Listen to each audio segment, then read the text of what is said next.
Perkenalkan, nama lengkap saya Christina Milo, NIM 2023781668. Kali ini saya akan menjelaskan mengenai analisis konsep biaya modal.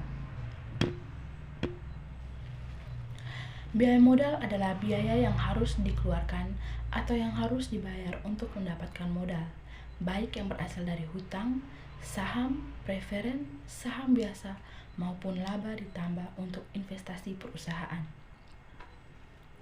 Terdapat faktor yang mempengaruhi biaya modal.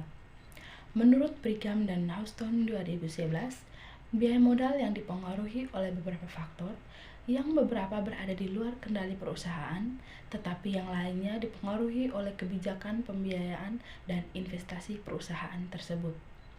Terdapat 3 faktor. Yang pertama, faktor yang tidak dapat dikendalikan perusahaan. A. Tingkat suku bunga. Jika suku bunga dalam perekonomian meningkat, maka biaya utang juga akan meningkat karena perusahaan harus membayar pemegang obligasi dengan suku bunga yang lebih tinggi untuk memperoleh hutang. B. Tarif pajak. Tarif pajak digunakan dalam perhitungan biaya utang yang digunakan dalam WACC, dan terdapat cara-cara lainnya yang kurang nyata di mana kebijakan pajak mempengaruhi biaya modal. 2. Faktor yang dapat dikendalikan perusahaan. A. Mengubah struktur modal perusahaan. Perhitungan WACC didasarkan pada tarif bunga setiap komponen modal dengan komposisi struktur modalnya. Sehingga jika struktur modalnya berubah, maka biaya modalnya akan berubah. B. Mengubah pembiayaan dividen. Penurunan rasio pembayaran dividen mungkin dapat menyebabkan biaya modal sendiri meningkat, sehingga MACC-nya akan naik. C. Mengubah keputusan penganggaran modal. Akibat dari kebijakan investasi akan membawa banyak dampak berisiko. Besar kecilnya risiko inilah yang akan dipengaruhi biaya modal. 3. Fungsi biaya modal. A. Terkait dengan pajak yang dikenakan pada perusahaan. Biaya modal yang dikenakan pada modal pinjam berbeda dengan biaya modal dari modal sendiri. Konsep perhitungan biaya modal didasarkan pada perhitungan yang pertama sebelum pajak atau before tax basis, dan yang kedua setelah pajak atau after tax basis. B. Sebagai discount rate. Untuk menentukan diterima atau ditolaknya suatu usulan investasi, yaitu dengan membandingkan tingkat keuntungan atau rate of return dari usulan investasi tersebut dengan biaya modalnya.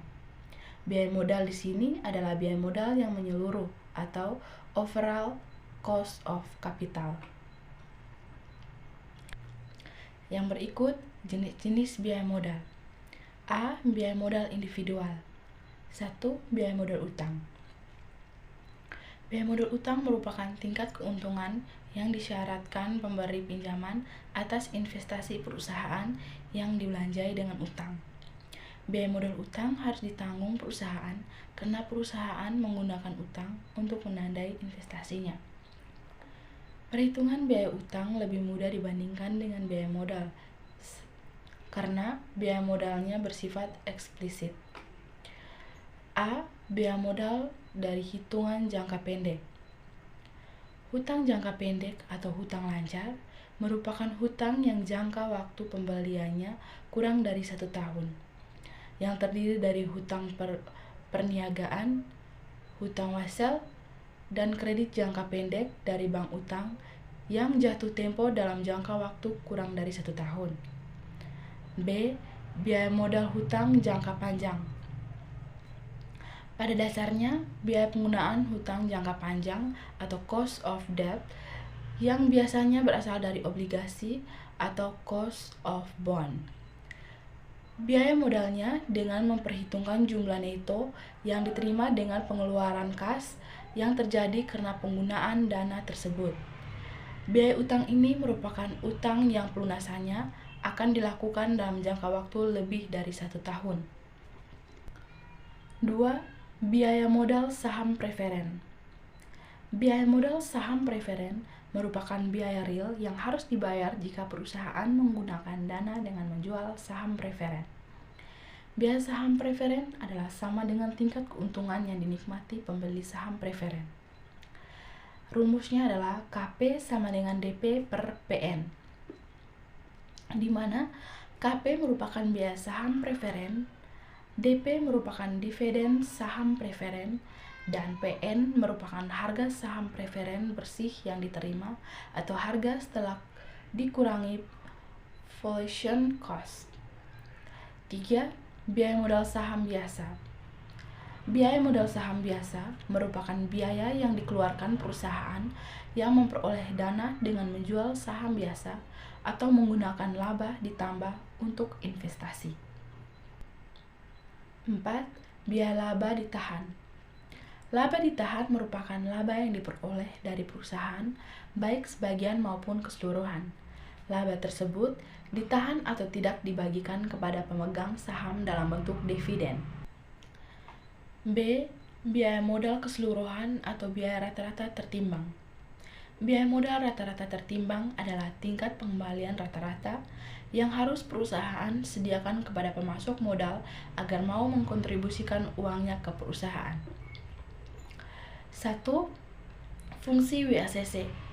Fungsi WACC yaitu membantu manajemen mengevaluasi apakah perusahaan harus membiayai pengambilan aset baru dengan utang atau ekuitas dengan membandingkan kedua opsi biaya. 2. Formulasi untuk menghitung WACC. Adapun rumus yaitu WACC sama dengan WD dikali KD buka kurung 1 dikurang Tax tutup kurung ditambah WP dikali KP ditambah WR dikali KR ditambah WE dikali KE, di mana WACC merupakan biaya modal rata-rata tertimbang, WD merupakan proporsi utang dari modal, KD merupakan biaya utang, WP merupakan proporsi saham preferen dari modal, KP merupakan biaya saham preferen, WR merupakan proporsi saham laba ditahan dari modal, KR merupakan biaya laba ditahan, WE merupakan proporsi saham biaya baru, dan KE merupakan biaya saham biasa baru. Sekian dan terima kasih.